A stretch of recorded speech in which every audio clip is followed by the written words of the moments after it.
ओम नमो भगवते वासुदेवाय। नमस्कार, आपका स्वागत है हमारे चैनल में। आज हम पढ़ेंगे पाप मोचनी एकादशी कथा। अर्जुन ने भगवान श्री कृष्ण से कहा, हे मधुसूदन, चैत्र माह के कृष्ण पक्ष में आने वाली एकादशी का क्या नाम है तथा उसकी विधि क्या है? कृपया करके आप मेरी बढ़ती हुई जिज्ञासा को शांत करें।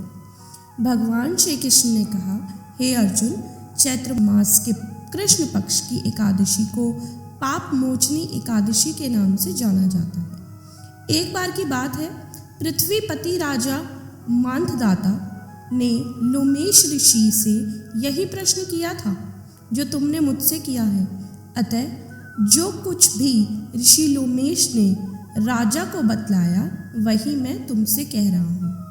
राजा ने धर्म के गुहातम रहस्य के ज्ञाता महर्षि लोमेश से पूछा, हे ऋषि श्रेष्ठ, मनुष्य के पापों का मोचन किस प्रकार संभव है? कृपया कर कोई ऐसा सरल उपाय बताएं जिससे सभी को सहज ही पापों से छुटकारा मिल जाए। महर्षि लोमेश ने कहा, हे नरपति, चैत्र मास के कृष्ण पक्ष की एकादशी का नाम पाप मोचनी एकादशी है। उसके व्रत के प्रभाव से मनुष्य के अनेक पाप नष्ट हो जाते हैं। मैं तुम्हें इस व्रत की कथा सुनाता हूँ, ध्यान पूर्वक श्रवण करो। प्राचीन समय में चैत्र रथ नामक एक वन था। उसमें अप्सराएं किन्नरों के साथ विहार किया करती थी। वहाँ सदैव वसंत का मौसम रहता था, अर्थात उस जगह सदा नाना प्रकार के पुष्प खिले रहते थे।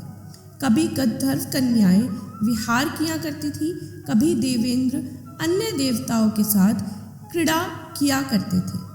उसी वन में मेधावी नाम के एक ऋषि भी तपस्या में लीन रहते थे। वे शिव भक्त थे।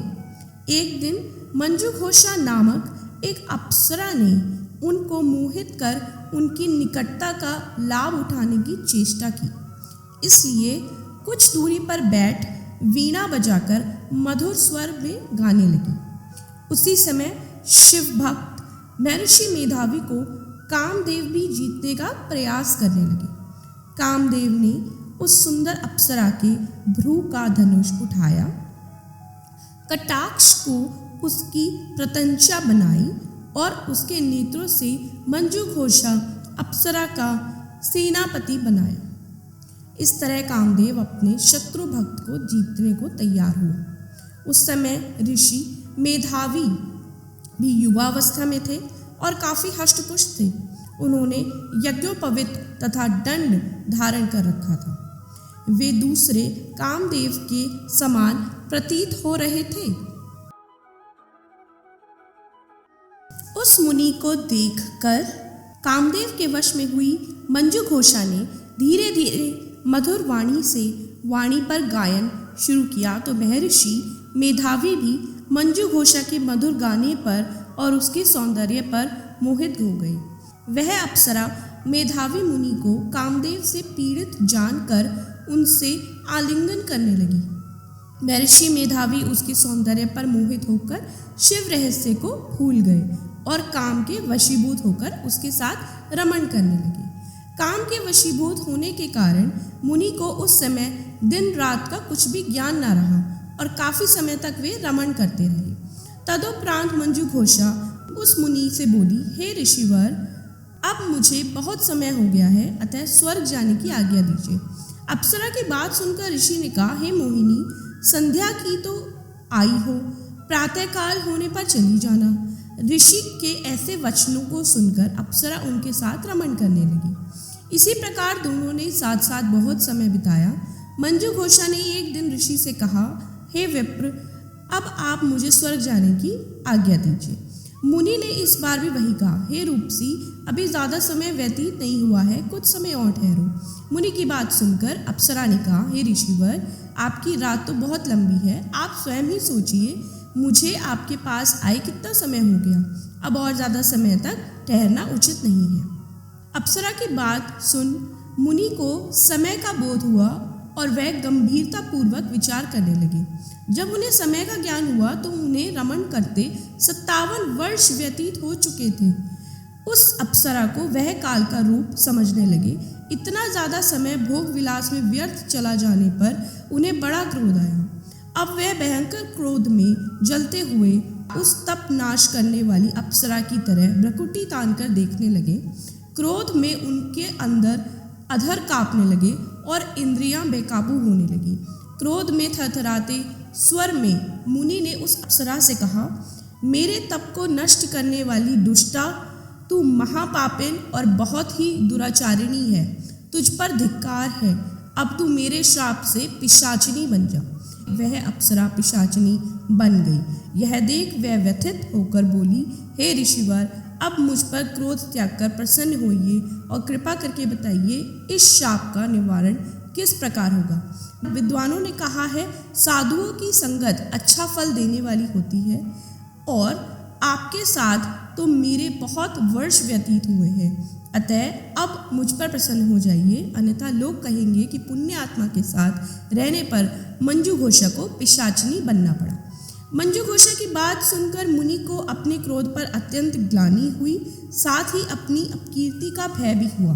अतः पिशाचिनी बनी मंजू घोषा से मुनि ने कहा, तूने मेरा बड़ा बुरा किया है, किंतु फिर भी मैं तुझे श्राप से मुक्ति का उपाय बतलाता हूँ। चैत्र मास के कृष्ण पक्ष की जो एकादशी है उसका नाम पाप मोचनी है। उस एकादशी का उपवास करने से तेरी पिशाचिनी की देह से मुक्ति हो जाएगी।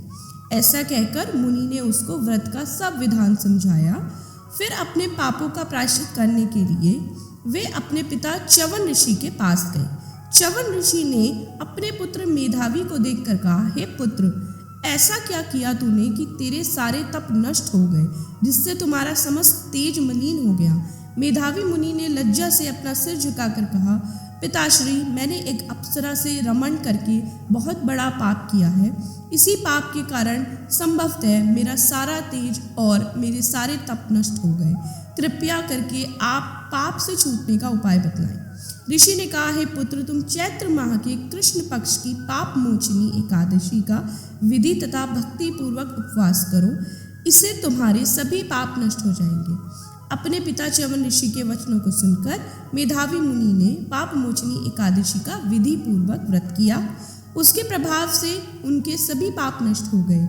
मंजू घोष अप्सरा भी पाप मोचनी एकादशी का उपवास करने से पिशाचिनी की देह से छूट गई और पुनः अपना सुंदर रूप धारण कर स्वर्ग लोक चली गई। लोमेश मुनि ने कहा, हे राजन, इस पाप मोचनी एकादशी के प्रभाव से समस्त पाप नष्ट हो जाते हैं। इस एकादशी की कथा के श्रवण व पठन से 1000 गौदान करने का फल प्राप्त होता है।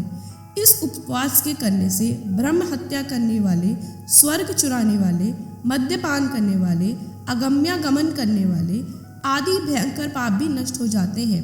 अंत में स्वर्गलोक की प्राप्ति होती है। बोलिए एकादशी माता की जय। कथा सुनने वालों का भी भला तथा सुनाने वालों का भी भला। ओम नमो भगवते वासुदेवाय।